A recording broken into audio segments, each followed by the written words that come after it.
Uganda banangira ddala ba Uganda theatre practitioners basaba twagale kye tukola. These guys, the Ken Erics, they love what they do.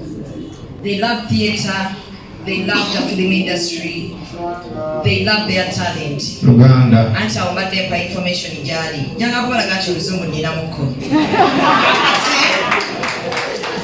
Bye tukola tubyagale. Nze njagala nnyo theatre n'obulamu bwange bwonna njagala theatre. Nteekamu neesigala nga ndi mukalu. Government injisabye nenjisaba. I've begged the government to sponsor me in this festival. But sinafuna answer yabo. No answer. Nsaba government ya Uganda nga bwe muwagira abayimbi mutuwagire. Nga bwe muyita abayimbi mu parliament nga n'olumu ekituufu kye babatwalidde tetukiraba. Ne mubawa amatu ne mubawa obudde naffe tusaba mutuyite. At least tubalaze nti we can. Theatre is still alive. Theatre is here. And we are willing to work regardless. Embeera gye mutuyisaamu. So, ba theatre practitioners basaba bwe mubanga mwagala theatre yaffe eyimuke. Nze benkoze nabo namukwakula. You guys ne bye mukola temubyagala. Tubegayirira bwegayirizi mujje mu rehearsals. We can't make it nga bakyabegayirira to come for rehearsals. We will not make it, guys. Wekubanga babegayirira bwegayirizi to let us come and do a production and we just beg you to come for rehearsals. We cannot make it. We can make it nga buli omu ayagala kyakola. Ne bakugamba jangu ssaawa 8. N'otuuka ssaawa 11 oyagala competing n'aba Nigeria. You will not. Nga theatre akyali side business gye muli tetujja kikola. Nga tukya disrespecting directors, writers and producers, we will not make it. Writers and producers make us who we are. Let us respect them. Twagale kye tukola bwe tubanga twagala competinga n'abantu abalala, bwe tubanga twagala okukyusa buli kimu ekiri mu theatre, twagale nnyo ekirala. Tuve ku analogo, mulembe bwe gujja tutambule nagwo. Bwe babanga abayimbi balanga bivulu ne bayita aba media ne bakola press conferences aba theatre tukole ebyo. Tumanye nti industry ya music etambula ne ya theatre etambula kuba buli omu yeetaaga munne. Kuba n'olumu wesanga tukozesezza nnyimba zaabwe mu mizannyo gyaffe. Naye babanga bo bataddemu amaanyi mangi nnyo nti Shamim bwe mba nina 18 nga ndi muyimbi Kenza agenda kumuteekayo, Obundi anteekeyo, Jasmine anteekeyo, Spice anteekeyo, buli omu alange munne ng'aba theatre bw'omanya nti Shamim alinayo ku 18 naawe ogenda teekako muzannyo. Nga mwe bennyini aba theatre mwe mugenda okugamba katulinde Serene flopping naye ng'oli wa theatre. That's being dense. Kubanga singa sifuna abantu ne bakuba ebifaananyi nga theatre nkalu ne bw'ona ogukola teri agenda kujja. Even the grants that twagala mu government, they can't give us money. Kuba bamanya nti industry yaffe tekola. Let's come together, ffenna tugambe twogere ekigambo kimu theatre ku ntikko. Bwe mba nina omuzannyo ffenna twekwate wamu ate temusaba tiketi za bwereere. Twekwate wamu tugambe nti 18 tujjuza Serena nga ba theatre practitioners. Bwe tumala ogijjuza tutwale ebifaananyi mu government tubagambe, we can do this, guys. Support us. But these guys will not support us nga balaba tetulina bantu. Government yaffe eyagala bantu. Eyagala kulaba naye efuniramu wa. But abavubuka ba wano bwe tubayita mu theatre wano nabagamba bw'okola research theatre yakolanga from Monday to Monday. Kati tukola theatre Saturday ne Sunday nga mulina abantu 30. Nze nzeka wano akola theatre nefuna abantu.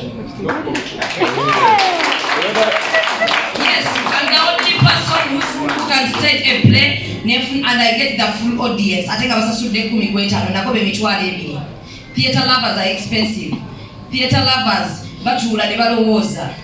Theatre lovers baba sewumuza birowoozo.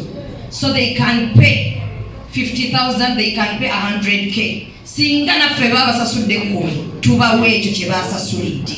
Guys, let's rehearse.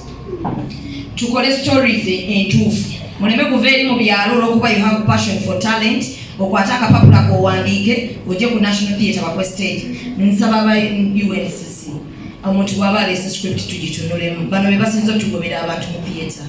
Eddakiika 3 tuli ku script tetunnabategeera gyeraga.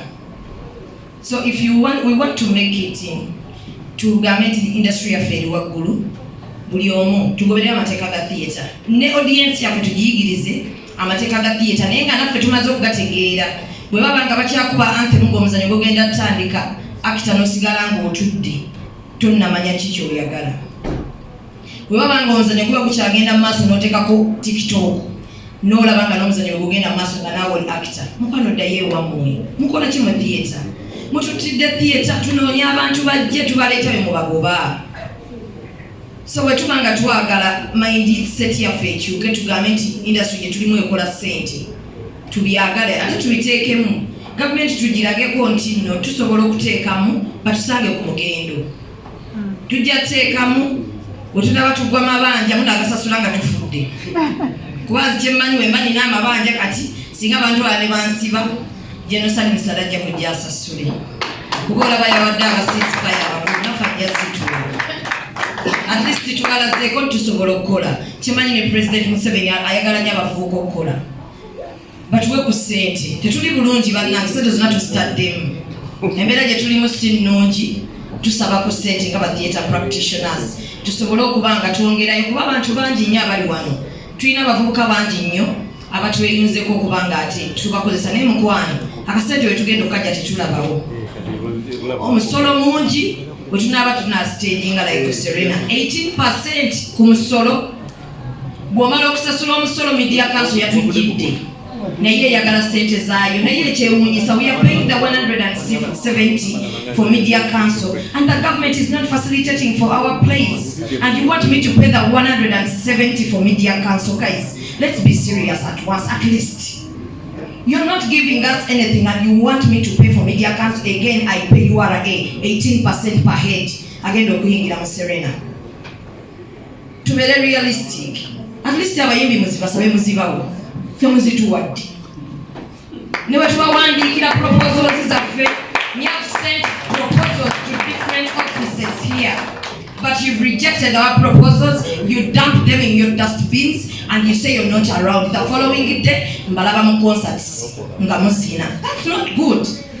We are teachers.